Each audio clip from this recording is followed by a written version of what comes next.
Fala aí pessoal, tudo beleza? Tudo tranquilo? Hoje eu vou responder mais uma pergunta. Você fala, pô Saulo, o pessoal pergunta pra caralho. Pergunta, galera, tem muitas perguntas que faz o Face pra mim.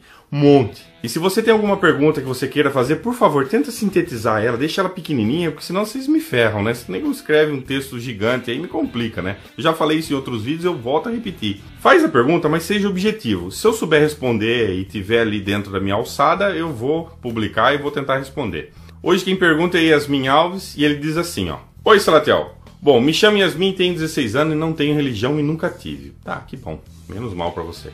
Mas gostaria de saber qual argumento você tem para o sentido da vida. E principalmente, se o Deus bíblico não existe, qual é a razão de nós possuirmos o dom de amar e de saber o que é certo e errado? É tantos assuntos numa mensagem só?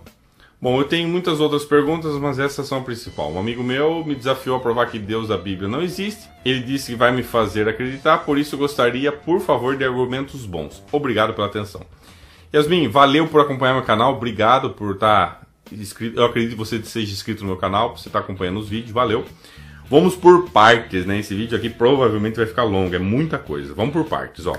A primeira coisa que você falou aí foi qual o argumento que eu tenho para o sentido da vida. Nenhum. A vida não tem sentido nenhum, a vida não tem significado. As pessoas nascem e morrem sem um propósito definido. Você percebe que a nossa vida não tem sentido quando se depara com a realidade. Você vê, por exemplo, no caso daquele garoto João Hélio, que foi arrastado, né? Ele ficou enroscado, se não me engano, ficou enroscado no cinto de segurança e os bandidos fugindo e foram arrastando o moleque, lixando ele no asfalto. Ele morreu de uma forma brutal, cruel. Você vê, por exemplo, o caso da Isabela Nardoni e tantas outras crianças, pessoas que morrem numa coisa assim tão sem sentido. Você vê pessoas morrendo de forma tão banal e você vem perguntar qual que é o sentido da vida. Não tem sentido. Simplesmente buscar uma resposta para isso é perda de tempo.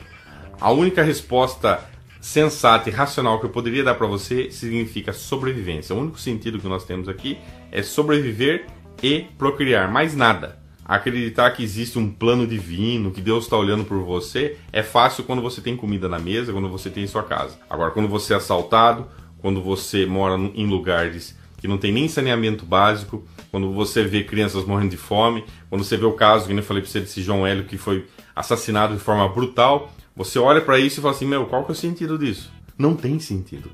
É essa a grande diferença. Você tentar ficar buscando uma resposta para isso, você vai ficar maluco.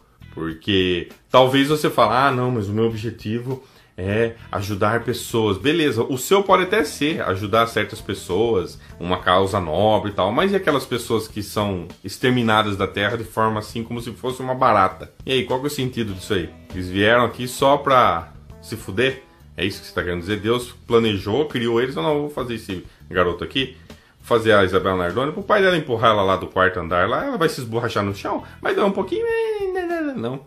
Ah, pegar aqui esse garoto aqui, nossa, isso aqui, olha que morte legal, fazer ele se arrastar aí no asfalto quente, e ralando a cara assim, ó, e ralando, ele morrendo aos poucos, né, tanto no choque como ele ralando, quer dizer, meu...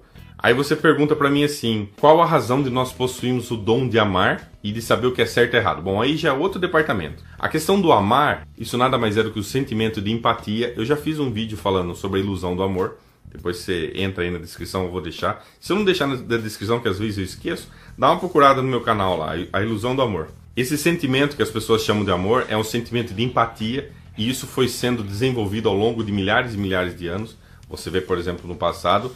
Não havia amor pelos escravos, né? Escravo era lixo, né? Não era nem considerado humano. Hoje já tem pessoas que amam os negros, que tratam ele com respeito, nananana, embora tenha racismo também.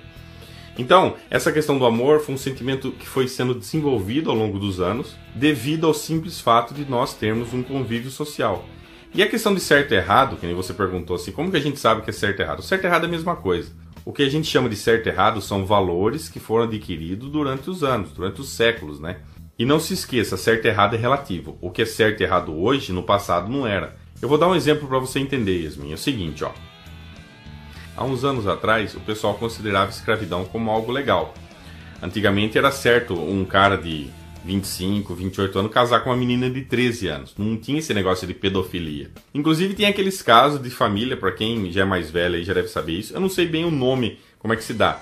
Mas tinha aquele lance assim, o pai que arranjava um marido pra filha. A filha não tinha que escolher nada, não tinha negócio de amor. Ai, ela até se apaixonou. Ai, aquele garoto é tão lindo. Não tinha isso aí. Se foda se ela se apaixonou por outro. O pai quer que case com fulano e tal, a menina ia casar e já era. Antigamente era assim, esses casamentos arranjados. Hoje ainda tem um pouco, né? Bem menos. Mas se descobrem isso, a sociedade hoje repreende isso. Hoje a gente não vê isso como algo bom, algo legal. Hoje a gente tem todo esse lance, né, de direitos iguais e tal. E por falar em direitos iguais, as mulheres no passado também não tinham direito a nada, nem a trabalhar, nem sair de casa. Inclusive, nos dias de hoje, ainda existem países que vivem dessa forma, né? As mulheres não têm direito a nada. Hoje em dia as coisas são bem diferentes. Você vê a mulher trabalhando, você vê a mulher nas empresas, você vê a mulher ganhando um espaço que é merecido, né? Mas isso nem sempre foi assim. Se você voltar alguns anos aí no passado, você vai ver declarações de que o homem achava absurdo. Onde se viu mulher trabalhar? Isso é um absurdo. Mulher tem que ficar em casa, cuidando do filho, lavando louça. Esse era o pensamento comum antigamente. Hoje já não é mais assim. Então, o que era certo no passado, hoje é errado. E o que hoje é errado, no passado era certo. Portanto, certo e errado são valores que vão mudando, né? Não são valores absolutos, são relativos, que vão mudando de acordo com que a sociedade vai evoluindo.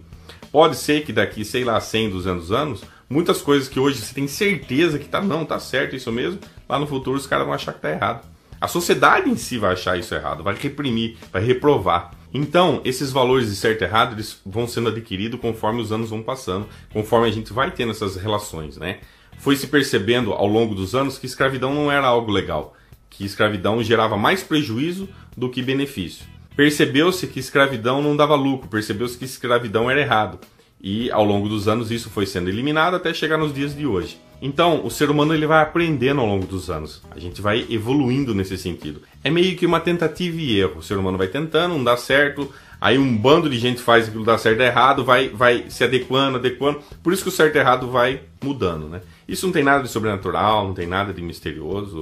Isso até tem um monte de artigos na internet que você pode pesquisar e ler a respeito. E uma outra coisa que seu amigo falou aí na mensagem, ele está equivocado, é o seguinte: ele desafiou você a provar que o Deus da Bíblia não existe. Isso você pode falar para ele. Quem tem que provar que Deus existe é quem faz a alegação, não quem não faz. O ônus da prova está em quem afirma.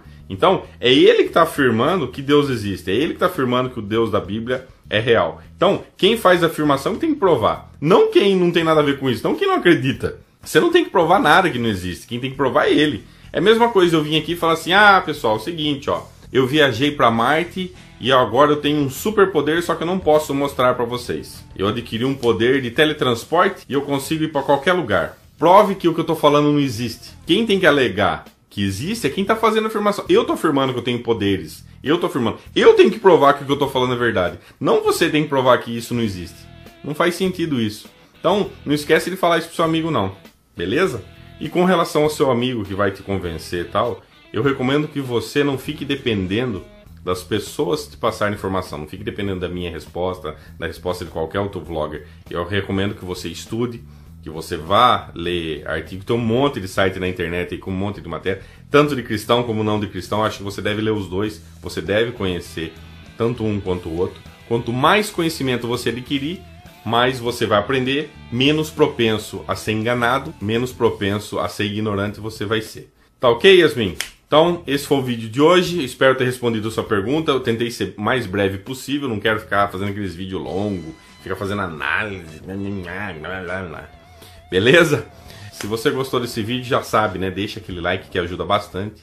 Eu sempre vou estar enfatizando isso, a importância do like. Isso ajuda na divulgação e na qualificação do vídeo. Se você puder também favorita, que também ajuda demais. Compartilhe aí nas suas redes sociais, no Face, no Google+. E se você não é inscrito no canal, já sabe, né? Se inscreve para acompanhar as novidades aí. Tá ok, galera? Eu vou ficando por aqui. Um abraço a todos e até a próxima.